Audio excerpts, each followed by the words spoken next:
The following is a presentation of 4-Star Sports Media.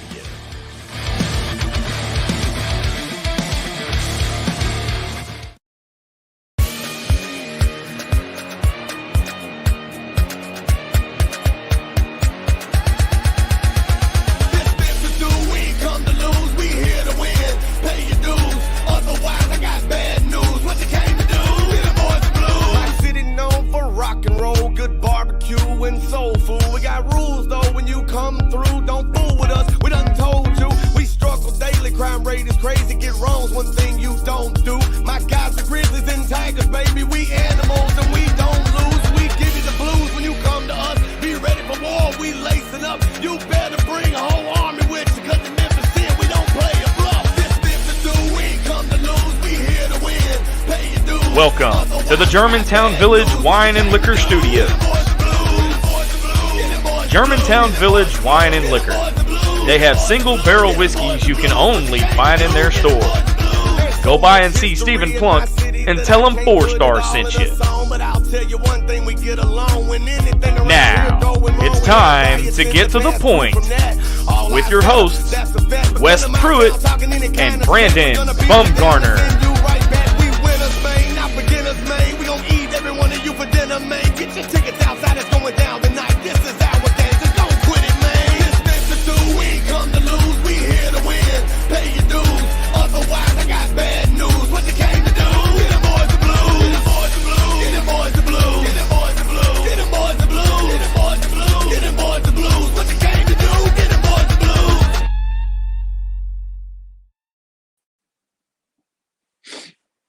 Hello, Memphis fans, and welcome back to The Point. I got Big Bad Bumgarner, Brandon Bumgarner, inside the Germantown Village Wine and Liquor Studios with me. Germantown Village Wine and Liquor is our sponsor here on The Point. Go by and see them, 7730 Poplar Avenue there in beautiful Germantown, Tennessee. Tell them 4-Star and The Point sent you. Stephen Plunk is a great guy. Been a good friend of mine for a long time. Does a great job. He's got some single barrel whiskeys you could only get in his store, Germantown Village Wine and Liquor. Thank you very much for the sponsor. Bub, how you doing, buddy? I'm making it, man.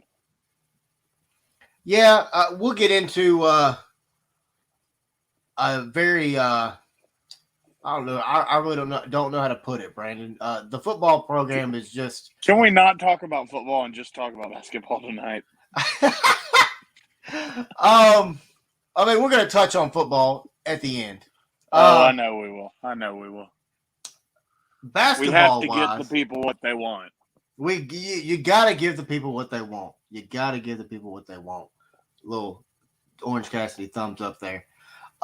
Brandon, the Memphis basketball team has got their toughest task of the season coming up with a Virginia Tech team on Wednesday. ESPN has them them being Virginia Tech, a 54% matchup predictor as the winner. You've got Memphis coming in at number 9 now. We have cracked that top 10. That feels very nice to see the University of Memphis inside the top 10 of basketball. It's where we're supposed to be. There's no other means about it. We're supposed to be in the top 10. That's where Memphis belongs as a team. That's where we belong as a program. And right now I'm just laughing at Tubby Smith for saying, well, Memphis's days of recruiting high and being that high profile program are over because dude's a loser. So. Yeah, I really don't know how you can be the coach that he is and the coach that he's been for years and have all the accolades that Tubby can have and him make that statement. It really doesn't make any sense to me whatsoever. But Brandon, when you look at this Memphis program, we had a couple of games last week.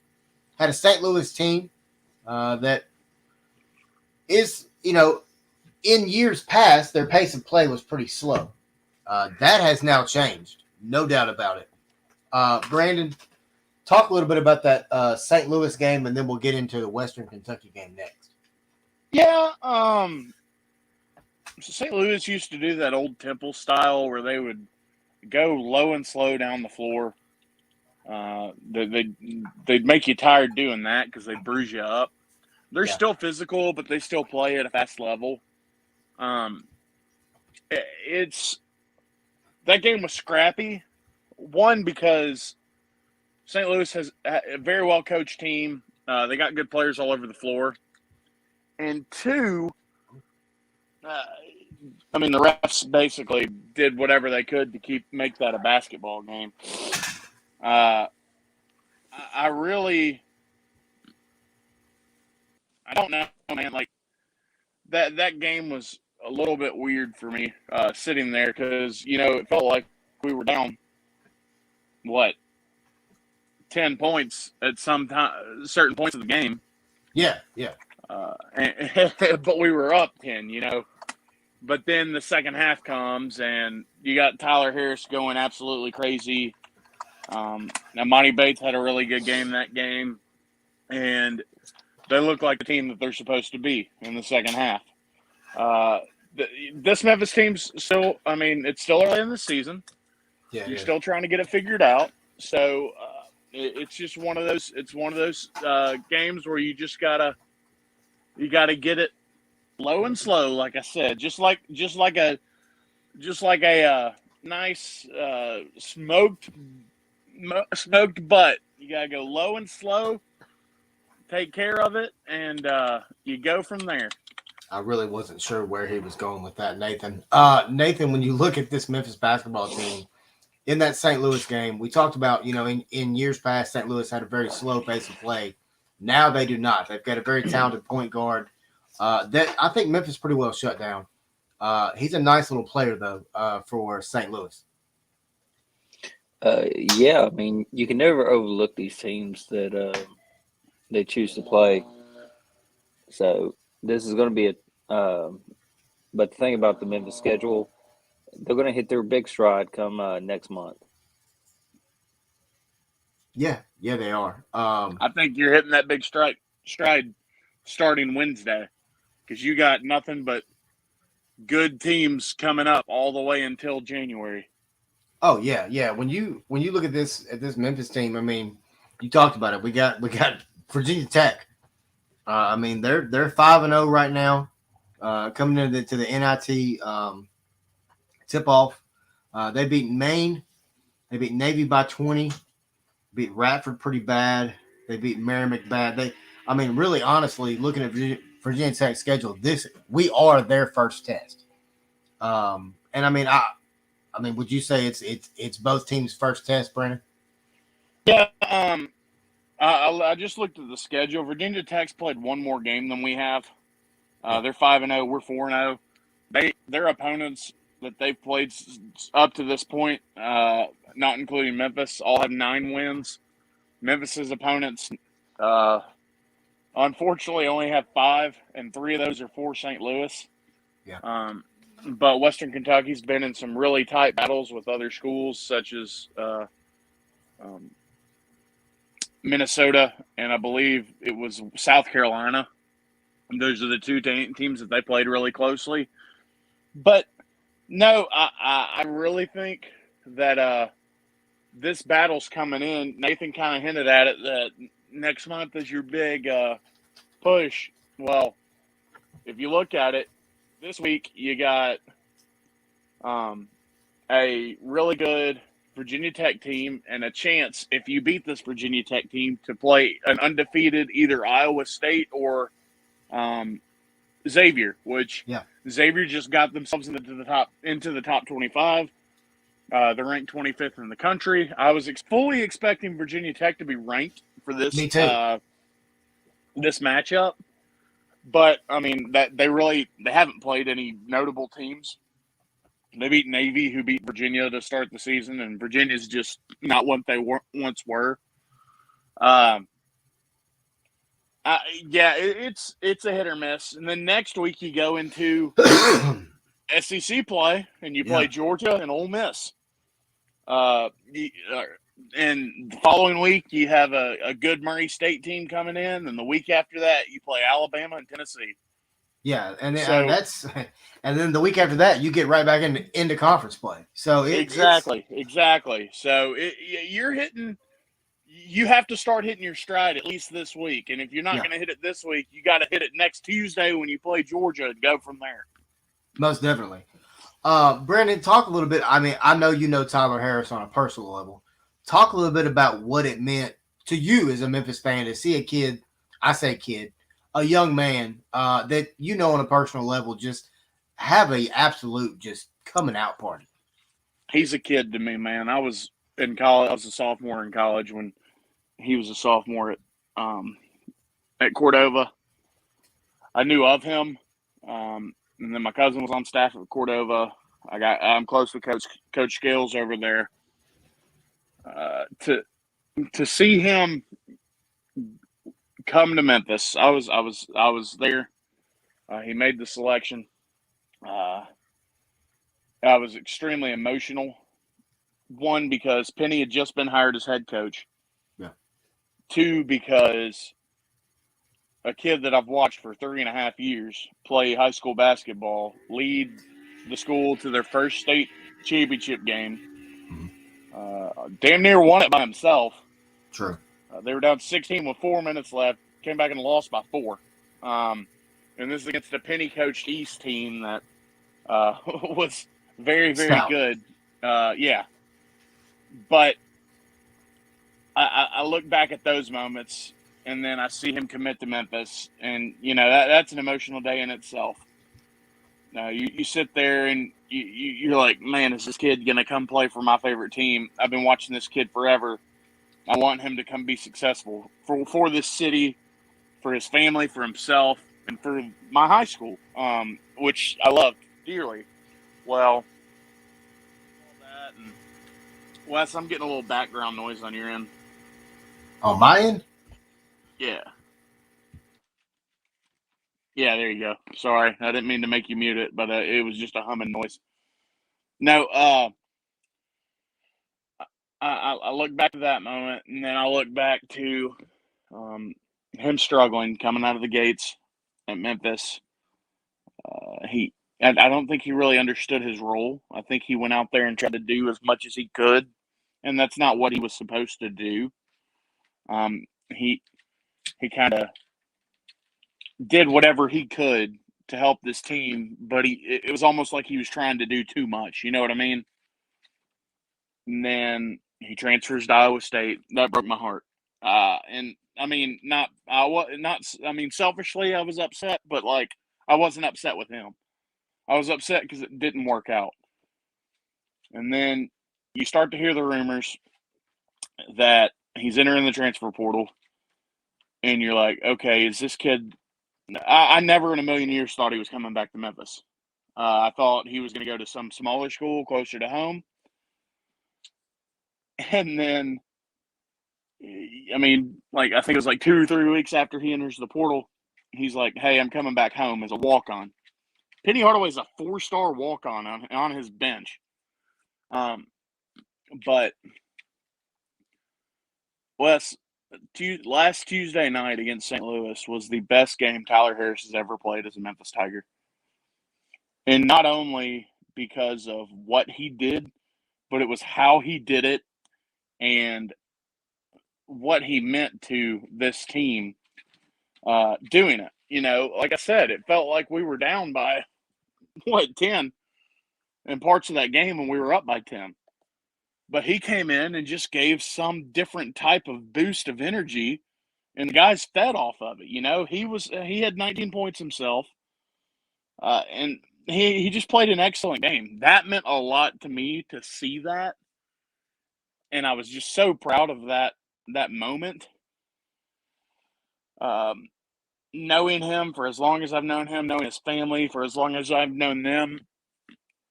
And I know the first time around he wanted it to work, but also I think he needed to get away for him to understand what he needed to be here to do at Memphis. And you also have to look at the way the fans put an expectation on these Memphis kids. They put the most unrealistic expectation on these Memphis kids, and it's not fair to them. You think about the James Wisemans. Like James Wiseman, I guess you can consider him a Memphis kid because he played high school basketball here. Joe Jackson is a prime example. Yeah, Joe Jackson. Okay, so Joe had these ungodly expectations. Same with Chris Crawford. They were both 5-star recruits. Came in here. Adonis Thomas. I could keep going. They're all 5-star recruits that came in here. They didn't hit the expectation that the fan base wanted them to. And like for Tyler, Tyler's he's a 5'8" 4-star recruit. He's not some 6-foot 5-star recruit walking down the street. Now the kid is a walking bucket, I will tell you that, but he is not he's not some otherworldly prospect, you know. He's not a top 5 NBA projected draft player. So him leaving helped him more than it hurt him. And now he's come back and he understands his role and understands what he has to do. And that's that. And we'll get more into Tyler as the season goes on. And I'll probably put out a column probably mid-season about what he means to this team, what it means to him to come back. I can talk to him and kind of get some quotes and stuff, but it's just fun. It's fun to see this kid being happy again while he's back on this team. Yeah, exactly, and that's really why I asked that question, is because from a different perspective, coming from you as a guy who went to Cordova, saw his high school games. It's that. Wes, that I went to every game. Oh, I know. I went to every game. I was at a game his senior year. They were playing White Station High School. Mm-hmm. They're tied, or no, excuse me, they're down 1. This kid has the just most uber confidence on this earth. Pulls up from half court at the buzzer to win the game, and he knew it was going in. Jeez. It's unbelievable. Some of the stuff I was at his game when he hit 11 threes against Arlington. He scored 48 points, and hence that's where Mr. First 48 came from. Wow. He's done some crazy stuff.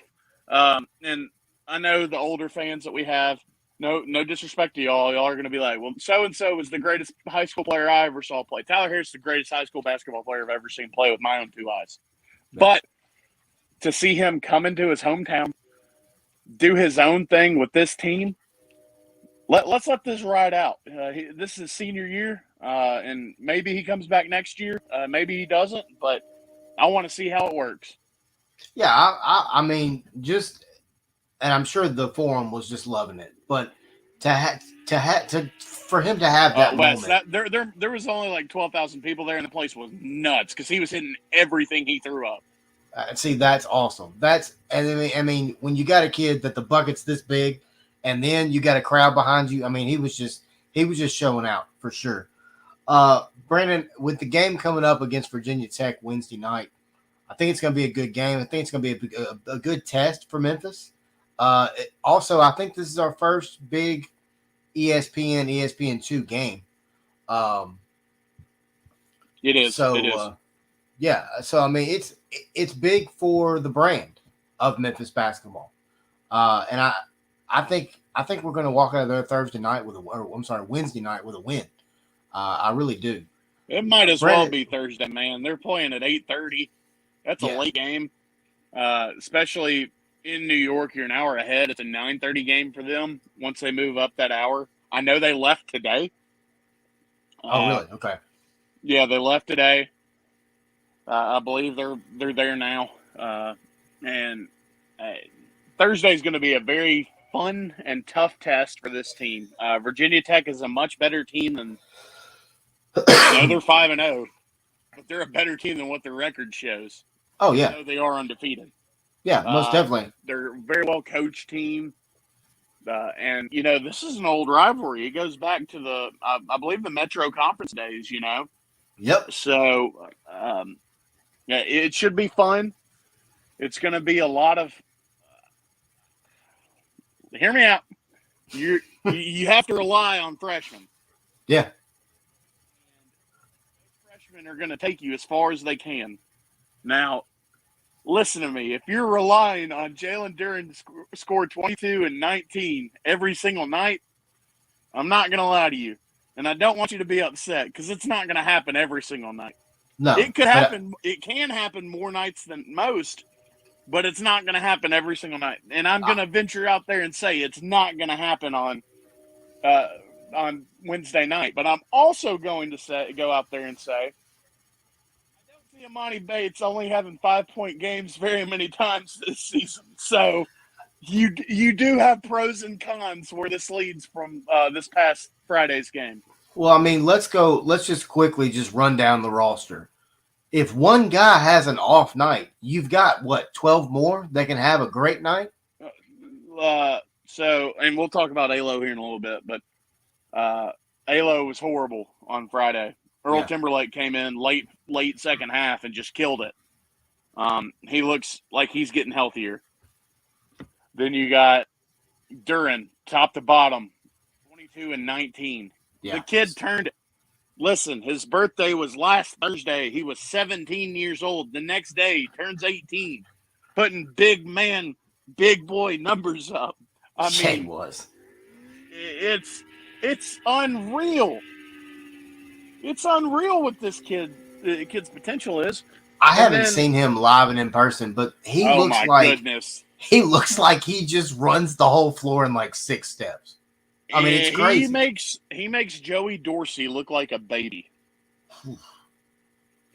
We know how big Joey Dorsey was. Massive. Or it still is. He's playing over in Spain. But Jalen Duren is just – he's a different type of beast, dude. It's not even fair to watch this kid. Like, he's going to bully people this year. Oh, no doubt. And it's not even going to be close. No doubt. Well, Brandon, let's talk a little bit about Alo. He had a horrible game the other night. What do you think's going on with him? I think it's a little bit of the same thing that Tyler dealt with. I think he's been here. This is his 4th season. He's a senior. We haven't seen much progression out of him since he was a freshman, but I also think that the city is putting so much on this kid's shoulders to be successful. Look, I do not hate Alex Lomax by any means, but he has the highest turnover margin in all of college basketball this season. Yeah. He's got like a 41.7% turnover rate. It is just – that's terrible. No, it's not good at all.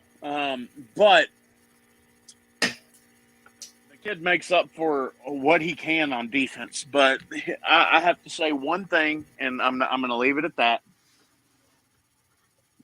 Penny has to stop playing him when he's playing as reckless as he does. Yeah. I'm not saying he has to stop playing him completely, but Alo goes out there and plays as reckless as he can, and I don't think he does it intentionally, but he throws up. He'll go to the foul line and he'll one free throw, miss the next one, and that happens like 3 times a game. So he gets 6 points. He makes some terrible, terrible passes. I don't know. What I think needs to happen is I think Penny needs to sit down with him and say, look, this is your role. This is what we need out of you. And don't overdo it. Don't oversell yourself. Don't do too much. Settle down and be Alex Lomax. Look, I saw Alo play multiple times against Tyler in high school. I know what Alex Lomax is capable of doing. I also came out on this podcast last year, not The Point, but on 4-Star Sports Show, and I said that Alex Lomax was going to be your X factor for the 2020-2021 college basketball season. Towards the end of the year, before he got hurt, Alex Lomax was putting up some great numbers against quality opponents. Yeah. He played some good games. We need that Alex Lomax back. We don't need this, I'm trying to throw an alley-oop pass to the rim. 4 points, Alex Lomax. We need, I'm going to be a dog, and I'm going to dog you, Alex Lomax. We need that little, we need the bulldog to come out of him. And we have yet to see it this season. Hopefully we see it on this road trip. I love the kid. I want him to be successful. But right now, I think Penny needs to set him down. Not completely, like I said. Put a restriction on his minutes. Hear me out. Let Jaden Hardaway that starting point guard role, or Earl Timberlake. Like I said, Timberlake's coming into his own. By the way, if you put Earl Timberlake in that lineup, that starting five, It's nasty. That's the biggest starting five in the country as far as size. Timberlake's a lot bigger than I thought he was, man. That kid's got some size to him. He's 6'7" and stocky. Like, you don't see guards looking like him. I'm excited to see him turn into what he's going to turn into. But, yeah, I really want to see Jaden Hardaway get some more minutes. He is great on defense. He is not a liability on offense. Not at all. He makes good passes. Well, if you want to talk about a kid who has grown into a good quality basketball player, Jaden Hardaway is that kid. Yes. I completely agree. Jaden Hardaway has turned into a nice little role player, not sixth man, but maybe seventh or eighth man on the roster. He's just fun to watch. Thank you to everybody right now watching on 4-Star Sports Media, the Point Podcast Facebook page, 4-Star Sports Media YouTube page, and also right now we're live on the 4star.live website. Nathan Wilson, man, let me ask you this, man. We've got talking Memphis men's basketball, getting ready to jump over to Memphis women's basketball here shortly. When you look at this men's basketball team, Virginia Tech Wednesday night, Brandon and I have been breaking it down. Who you got Wednesday night, man? Oh, I got the Tigers, man. I'm telling you, Virginia Tech's going to be a good matchup for them. And like I've told everybody, the Tigers are going to come into their form. You'll see a lot of how, like, you hear criticism about them here and there. Oh, they ain't played nobody. I mean, technically, ain't nobody played nobody just yet. Well, they played more teams. They played better teams than Virginia Tech has. I'll argue that. Right. But the thing about it is this Tiger team, anybody that watched them last year in the NIT knows what kind of strategy Penny's coming in this year. Penny ain't going to NIT this year. His goal is the NCAA finals. Yeah. And that's where I see this Tiger team going. I can't wait for this Virginia Tech matchup. It's going to be a great matchup for them. But come all December, I'm going to tell you right now, everybody's going to be wrapped up in Tiger basketball because December is, I mean, let's be honest, fellas, December is the schedule we can't wait to watch. Oh, look, we have, and I agree completely, Nathan, but look, you have a football game on Saturday. After Saturday, you win the football game, you got a bowl game. It's basketball season now in Memphis, fellas. And don't get me wrong, I know football's your cash cow. It's going to make all your money. But a lot of people don't realize how much money Memphis basketball brings in.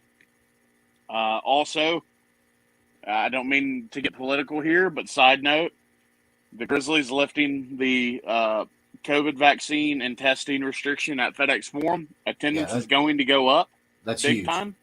You're going to draw at least 16,000 people crowds instead of just these little 12, 13,000 people crowds you got. Mm-hmm. And it's going to be a lot of fun to watch, fellas. I am so excited to see how the rest of the season plays out.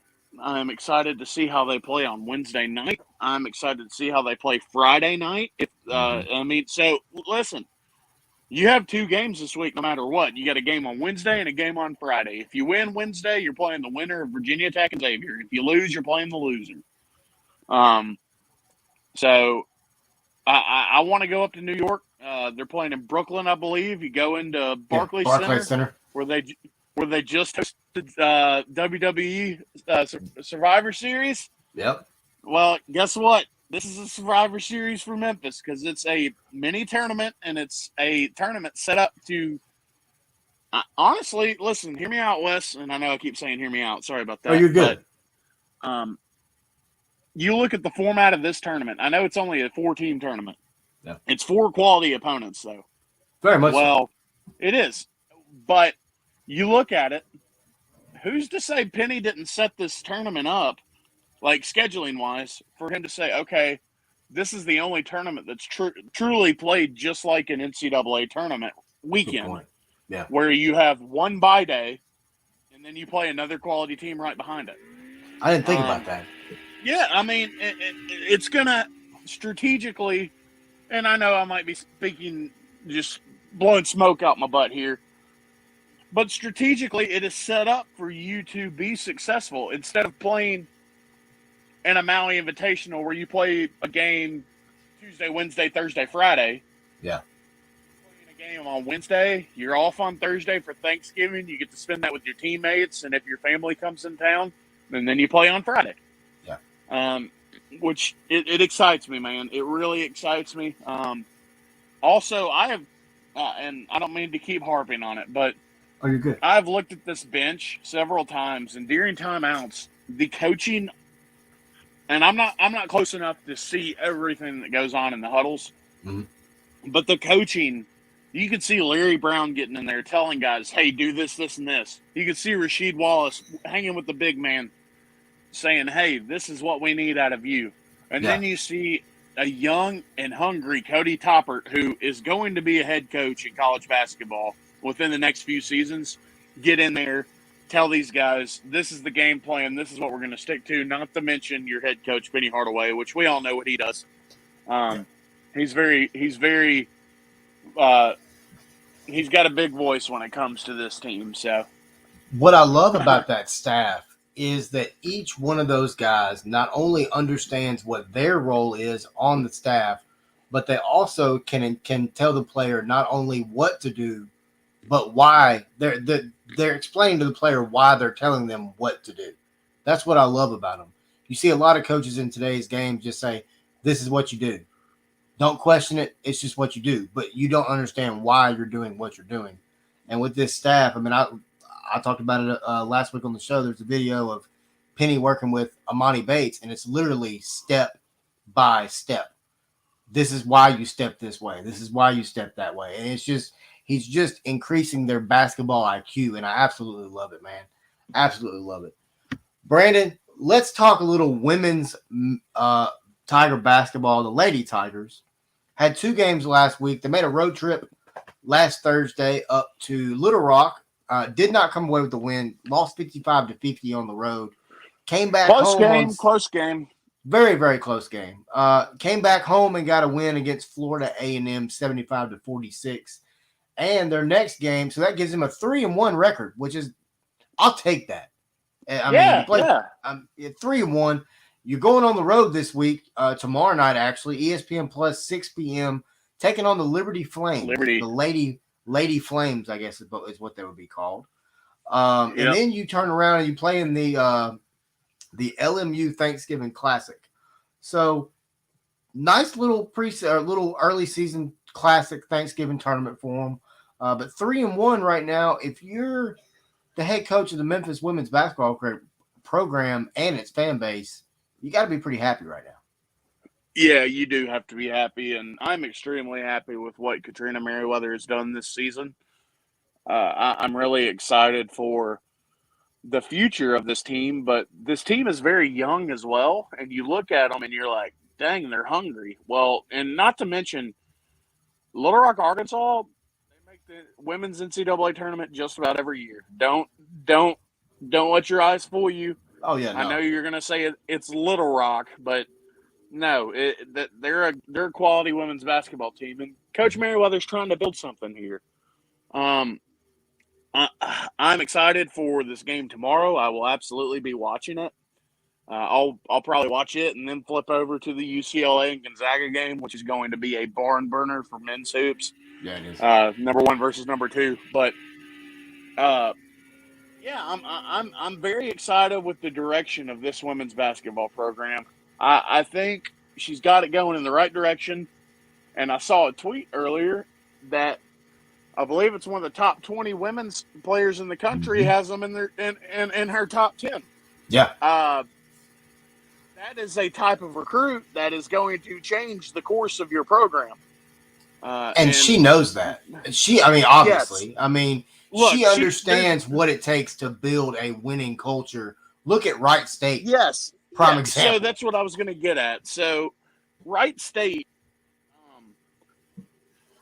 I couldn't even tell you where Wright State is, but you don't have to tell me. I'm not worried about it. But it's a school I'd never heard of until they beat Arkansas in the NCAA women's tournament last year. They're a public research institution in Dayton, Ohio.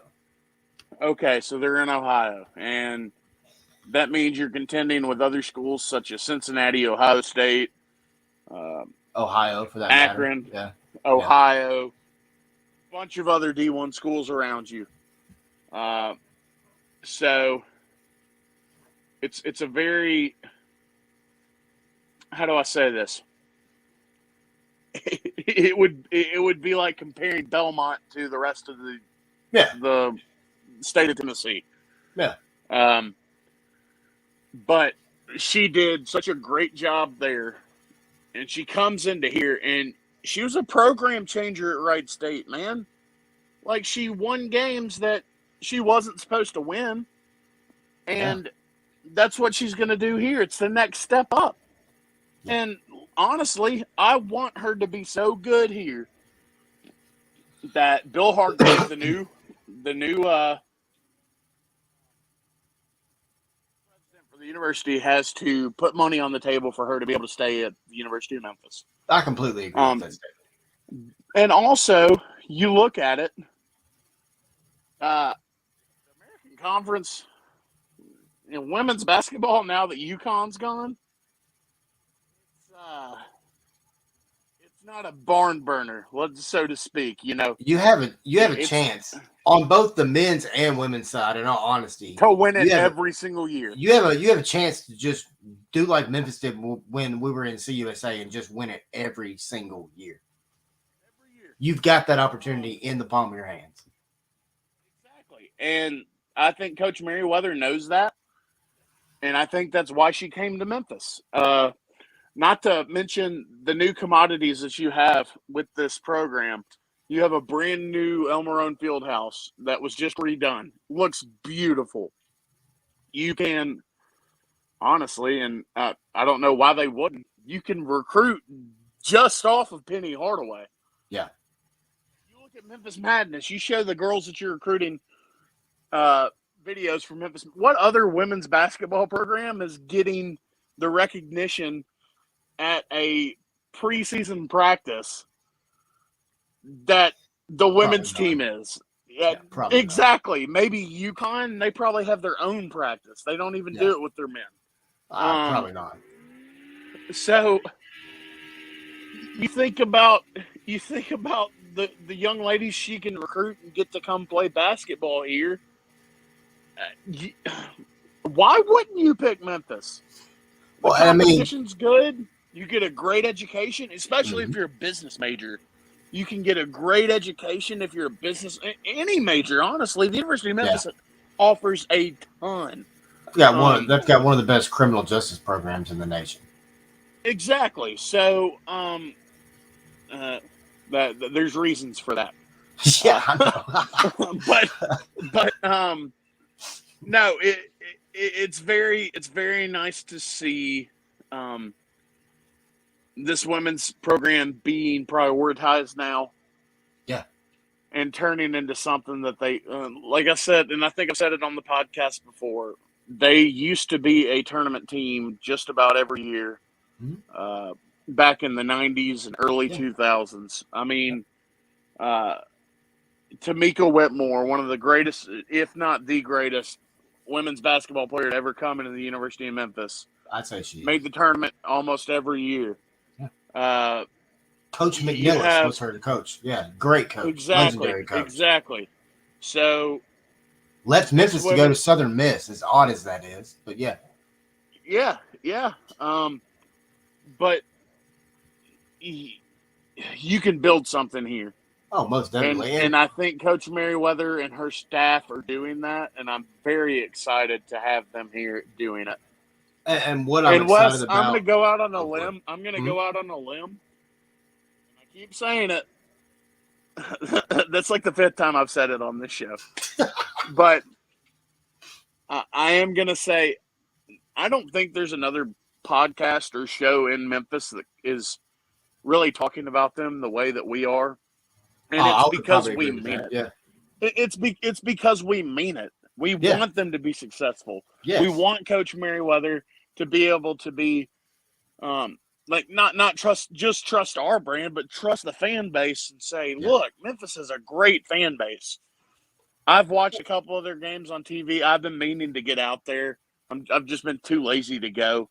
I tell you what I like about them is they're gritty, and you can tell that they're They well are. coached. In They a are. young They season, you can tell that they're well coached. Yes, and those girls love their coach. Oh yeah. You can also tell that too. And Coach Merriweather loves those girls. So, and that's the sign of being a good football, or not football, excuse me. Yeah. It's a sign of just being a good coach, period. Yeah, it is. And another thing I love, and then we can move on. But what I love is that the kids that are playing high school basketball in Memphis are taking notice. They are. They are. And well, there's girls basketball players all over the city that just awesome women's basketball players. Yeah. So why would you not want them to stay home?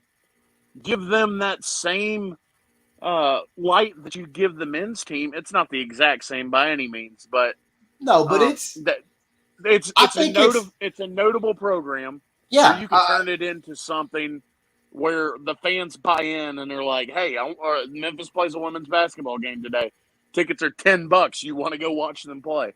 Well, I mean, and here's the thing: if Also, you side can note pack for that all of place, our followers. Oh, go ahead. Side note for all of our listeners. They sell beer at the women's basketball games. So, man, if y'all want to go watch a women's basketball game, you can absolutely go over to the University of Memphis and enjoy yourselves, even if you don't drink. Well, here's the thing, man. If you can pack that building, if you can pack the El Nerone Fieldhouse, that can become a intimidating factor, which is something that this women's basketball program at Memphis hasn't had since, like you said, late 90s, early 2000s. Yeah, and honestly, I think it can be better than that. Yeah. I do too. I'm just using that as a bar because that's the most recent success this program's had. Well, and I think Coach Merriweather knows that her earliest goal needs to be, hey, contend for the conference, make the NCAA tournament. Yeah. I agree. Bum, one last basketball talk, and then we'll jump over to Tiger football and wrap it up for the night. Do I have to talk about this team? Oh, no, we don't have to. We can just totally skip them. No, I'm kidding. I'm kidding. The Grizzlies are sitting at 8-8 right now, taking on the Utah Jazz tonight at 11-5, playing at 8 p.m. This Grizzly team's got some issues, man. Got blown out 138-95 to the Timberwolves on Saturday night. Wes, before you keep going, there's absolutely no excuse for that to ever happen. Zero excuse. Yeah. Zero. This is on Taylor Jenkins and his coaching staff, and if he doesn't tighten it up, then he's going to be out of here. I'm just going to be completely honest. Well, that was my next question. Do you see a coaching change happening if this continues? If it continues, abso-freaking-lutely. There's too much talent on this Grizzlies team for you to be sitting at 8-8. You have a perennial MVP caliber player in John Morant. Yeah. Not to mention you have a pretty talented Jaren Jackson Jr., who's probably the most inconsistent player on this team. But Dylan Brooks is coming back off injury, so I'm going to give them the benefit of the doubt. They're trying to, and he actually just got hurt again. He pulled his hamstring. He's out tonight, I believe, which I hate that because of how that playoff series went against Utah last year. But it's just, man, there's no excuse for as bad as you've been playing. Zero. And I want to give them excuses. I want to. Right. There's not any because Ja's playing at the top of his game and nobody's complimenting him. You'll get Desmond Bain every now and then to get a 20-point game, something like that. And he's pretty consistent. But everybody else is so inconsistent, man, and it's so frustrating because I know what this Grizzlies team can be. We saw it at the beginning of the year, Wes. We saw it in the playoffs last year, Brandon. I mean, Well, just this them team's going a out little there bit and different balling. from that team. It is, This team- But I'm saying, I mean, we just saw when they just let loose, have the ball together, how good this team can be. Yeah, and turnovers are killing you. The Grizzlies are turning the ball over way too much. The It's a Memphis defensive thing, efficiency is evidently. not there. Yeah, I guess so. The defensive efficiency is just not there. Man, I want to give them the benefit of the doubt and just be like, hey, this Grizzlies team is young, which they are. I've said it countless times on this podcast. Oldest player on the team is 28 years old, Steven Adams. But, I mean, you have a third-year player in John Morant. You have a fourth-year player in Jaren Jackson Jr. These guys are – Jaren should be playing at the top of his game. Ja is playing at the top of his game. There's just no – I don't know, man. It's frustrating. And I don't want to keep harping on it just because I know how good they can be. And honestly, and look, you're only what? You're 8-8. You're 16 games into the season. Yeah. You can change it. You can change it tonight. Oh, yeah. But I'm going to be completely honest right now. The Golden State Warriors are the team to beat.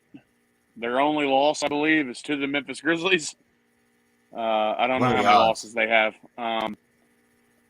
But they are getting back a very, very good Klay Thompson player. And the NBA needs to watch out, I'm afraid. Oh, and yeah. I hate saying it because I can't stand the Golden State Warriors. They're loaded, man, all the way around. They've got youth. They've got experience. They're loaded all the way around. They're getting back Klay Thompson, and then they're getting James Wiseman. Oh, Jesus. So, it's, I mean, for a Grizzly fan, it's frustrating. And from one frustrating topic to another one, Brandon. Most frustrating topic. To the most frustrating topic, and that is Tiger football. Brandon? I don't want to talk about it. I know, man, but we just got to. We got to do it for the people. We got to give the people what they want, man. So 31-13 was your final Friday night from Houston, Texas. When you look at that final score, you think, oh, the defense played terrible. Do you really think the defense played that bad Friday night, Brandon? No.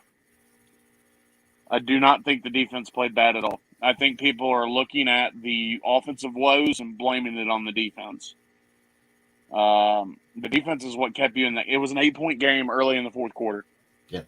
The defense is what kept you in that game. They made stops. They got you in a position to tie the game. And what did you do? You kicked a field goal to make it an 8-point game. And then Houston drove all the way down the field. Granted, you got an interception, which hence defense puts you in a position to tie the game. It's so frustrating, man. And it feels like that game was 2 weeks ago because it was on last Friday. Yeah, I know. I watched the whole thing. I watched the whole first half from my seat at FedEx Forum during the Western Kentucky basketball game. And then I watched the second half with some friends at a bar. Oh, man. I want to sit here and tell you Houston's just that good, and we should have expected that. Houston's not that good. Dana Holgerson is an ass. And yeah, he is. I've always said that. We had an opportunity to win that game. We did. We did have an opportunity. We didn't take advantage of it. And, you know, Wes, listen, we've had an opportunity to win every single game we've played in. Yep. So, UTSA, field goal, lose the game on a field goal, like the end of regulation field goal. Temple, Tulsa. You're up 17-0. Yeah. Same with UTSA. You're up 21-0. Yeah. Tulsa, you lose by one score. UCF, you play with a fourth-string Peter Parrish. You turn the ball over 4 times. And you were still in that game. Yes. It's You not turned like the ball that over was just a 4 times. blowout. Yeah, I mean, No, yeah, it was it's, 24. I believe the final score is like 24-7, but you turned the ball over 3 times. What's lose. 3 touchdowns? 21 points. You lose Yeah. by 21 points. You lose on a heartbreaker to East Carolina. East Carolina, you make a stupid decision at the end of the game, or not a stupid decision, but a terrible play call. I wouldn't say it was a stupid decision. No, I love the decision. I like the decision of going for 2. I do too. The And play putting call the was atrocious. Houston, your Had a defense gives you chance. opportunity to win the game. You had a chance, and that's all I could ask for in that moment. Yeah. I didn't expect to go in there and win that game, even though I did say it was a lock of the year. Yeah. Let's not talk about that.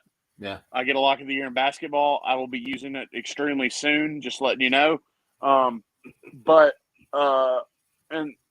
this weekend is the game that is make or break. Listen, I love Ryan Silverfield. I think he's the coach of the future here.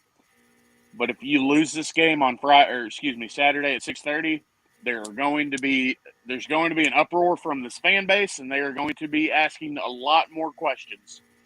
Yeah, I completely agree.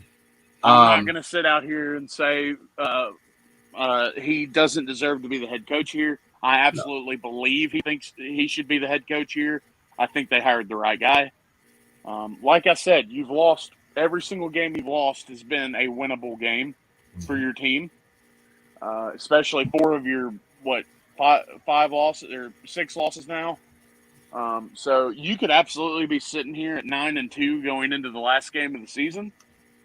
But I'm not going to make any excuses. This team has to get better, man. I mean, here's the thing. I mean, we're going in this game 5-6. I mentioned it in the article that I put up last night on 4star.live. And yes, that is a real Wes. It was a tear-jerking article. I'm sure really for you. Not for. I didn't cry, but like, I can tell. You can tell just from what you wrote in it how much it means to you. Oh yeah, and your family. Yeah, it means the same to me and my family. Yeah. If you look back 10 years ago, if you would have told me we had an opportunity to go to our eighth straight bowl game. Yep, 8th. I wouldn't have believed you. And I mean, the whole point of that article is because there's fans out there like my family, your family, yes, countless other families that streak means something to. It means something to my family that's been out there since 1984. It means something to your family that's been out there since the 80s or even before, for that matter. It means something to the guys that played on the 1965 team. But what I don't understand is, why does it not mean something? And I'm not saying that it doesn't mean something to all the fans. Why isn't there 50,000? I don't get it. This is in the article. We were 3 the same and people 21. the same people that bitch about. I'm not gonna say excuse my language. The same people that bitch and moan about us not being in a bigger conference are the ones that only show up when you're playing Ole Miss or Mississippi State or UCLA or whoever. Yeah, a big team, or if you're playing SMU on College Game Day. And they're the ones who bitch and moan about everything. They're not and I will go out there and say there's going to be about 30,000 people there on Saturday, which isn't enough, but that's what you're averaging. And with a losing record right now, that's all I can ask for. But those 30,000 that walk in there every single Saturday or Friday, whatever day we're playing on, they are the ones that this means something to. And they are the ones that are going to will us to this win. Now, listen, I love the fact that we're playing a night game and it means something. Yes, me too. I'm tired of these, and I know a lot of people are going to be like, "It's going to be cold. Wear clothes. Put more clothes on." It's not bundle up. It's not like it's going to be 98 degrees and you can only take wear so many multiple layers of blue. I've done it for years. Yes, but this game Saturday means something to these guys that have been on. Look at the Sean Dykeses and the Calvin Austins who have never missed a bowl game. It means something to these guys, these juniors that are on the team that have been here for a while. I mean, you have guys that were on that Cotton Bowl team that this means something to. You're still Ryan Silverfield's trying to build his own foundation here. Mhm. And if you get a win today, or not today, but this weekend, and then you play a decent bowl game, like say you play a 6-6 Boston College team or a 6-6 Missouri team in a bowl game, it it, it'll mean something to this fan base. Yeah. And I'm look, Wes, we have to win this game. Oh, we have to win this game. I think If we you win the lose game this game, Saturday. I don't think you lose. I do too. I really don't. I think this team comes out, and I think they come out swinging. I think they know they have to win this game. But if you lose this game, you lose so much momentum that you've had over the last 8 years. Yes. The fans are going to start turning on your program again. Yes. They always do it. Yep. Always have, always will. It's Yep. very frustrating. It's a fickle fan base. Exactly. It's not like it's basketball. You know, half of your basketball fan base all likes Tennessee football, which makes absolutely no sense to me. Or Ole Miss. I've never understood that. It makes zero sense to me. But and then they have a whole parking lot at the effing Liberty Bowl and never even park there. But nobody else can park there. But anyway, go ahead. Yeah. It's just this game is make or break for this football program as far as people want to ask what's the biggest game in school history. I don't want to say this is the biggest one in school history. No, it's not the biggest game. It's not anywhere close to that. But I think it's a key game as far as momentum, for our future.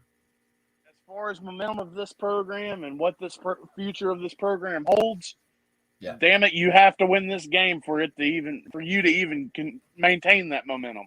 Well, and if you have a losing season and miss a bowl game, then you're done. Yeah, I mean, I watched his Monday press today, and he said straight up, "Look, I know what's on the line. We know what's on the line. We understand what we're up against. We know this is 7 straight, and we're trying to get to 8." He said, "But I will tell you this: just making a bowl game is not the standard here. Right now, we are not at the standard that we need to be." He's even said he wants to compete for conference championships year in, year out here. I agree completely. Last year, I don't think he really had the fair shake to do so. Kenneth Gainwell opted out. DeMonte Coxey opted out midseason. Brady White stuck around for a month. But I mean, it was just. But guess what? You won your bowl game. Yep. You still went to Montgomery, Alabama. You beat FAU. You won your bowl game. Yep. That's got to be the standard. And I will say it until the day I die. The standard at this school should be 8 wins a season. Are you going to reach that this year? No, you're not, unfortunately. But you can still make it a maintainable season as far as your momentum and say, look, this is where we need to be as a program. This is what we're going to build off of. Only a few teams. I know there's a ton of bowl games. There's not many that's been to 8 straight. Exactly. I think there's like 11 or something like that. I think it's that's not what many. I counted. Yeah. But Wes, I can't keep overstating it. You have to win this game on Saturday, and I think you they do. And I mean, I think they do. And I don't want to give my pick away for tomorrow night, but Memphis wins the game Saturday. Let's make no means about it. Tulane can score points. They can score points. That's what you have to be worried about. Yeah. So your defense has to show up like they have at the second half of this season, but your offense has to show up as well. Your offense has to be there. You have to get Calvin Austin involved. You have to get Sean Dykes involved. You have to get everything involved. And I will say, is Calvin still a little banged up? I think so, but also Calvin Austin is playing just crazy good football at the moment. And I do think that they figure it out on Saturday. I think you get a – sorry, can you hear me? Yeah, I can. Okay. I think you get a quality win. Mm-hmm. It's not really a quality win, but it's a win that gives you a little momentum so you can go into a bowl game. It's the 6th. Yeah, it's the bowl win. I mean, the bowl game to get to a bowl game win. But yeah, Brandon, this Tiger football team, we've had our ups, we've had our downs this year, but it all comes down to Saturday. It's what it's all about. Your whole season is riding on it, literally. But I think the Tigers, we play really well at home. We always have over this 8-year stretch, and I think we go back home and we get that win Saturday night against a stingy Tulane football team. Yeah. Not to mention former offensive coordinator Chip Long's coming in here. First game back against Memphis. I don't believe he was offensive coordinator at Tulane last year. I think he got hired mid-season, but he wasn't the coordinator yet. And Joseph Dorcius, 4-year player here at Memphis, coming back, transferred home to go to play at Tulane. Coming home, it's a bit of a homecoming for him. It's senior night for these guys. Yeah. Listen, if you're not going to be there to cheer for us to go to a bowl game, at least be there to cheer for a Calvin Austin, Sean Dykes, those seniors that deserve that, because they've put their heart and soul on that field for four or more. Look at Sean Dykes. Sean Dykes, I believe, is like a 6th-year senior. He's a 6-year senior, yeah. Guys that have been here for years and years. You've watched grow up, turn into great young men. And look, Memphis fans need to take pride in guys like Calvin Austin who stay home and play football at Memphis. The kid was a track star, turned himself into a name at the University of Memphis, will absolutely be an NFL player. Oh, no doubt. Sean Dykes from Houston, Texas. Yeah. Came in here as a kid who didn't know the city of Memphis and decides, hey, I want to go play football at the University of Memphis. His family's here every game. Man, and I could get emotional talking about these guys. I won't. But I absolutely could. You've watched these guys go from just guys that are recruits into guys that are going to make a name for themselves at the next level. Yeah, and it's really beautiful to see, and it's refreshing to see this team have a chance. You know, that article I put out, it meant a lot to me, and this streak means a lot to me, because it's going to sound crazy, but it's fun to be a Memphis Tiger fan when there was a long time that it wasn't. There was a long time that people would literally laugh at you when you had Memphis gear on. Oh, dude, all through elementary and middle school, everybody. Oh, yeah. Why are you a Memphis fan? They stink. Yeah. They're not good at football. Yeah, it sucked. Even through the first couple years of high school, Larry Porter's the head coach for me. Fuente got here in 2012, so I would have been a junior his first year at Memphis. Everybody's like, why are you a Memphis fan? They're terrible. They're not good. Right. Man, Wes, we have to win on Saturday. I mean, that's what it's all about. It's all about Saturday. If you win Saturday, you continue the streak, and then you have a chance. Well, it's not just the streak. There's so much momentum behind this. Exactly, man. There is, but at the same time, it gives you a chance to get better as a program because you've got those extra weeks of practice, those extra weeks of chemistry. Yeah, and you have weeks. I believe you played 25 freshmen against Houston. That's insane. Yeah, those 25 freshmen get extra weeks of practice, extra weeks of reps. They get an extra game.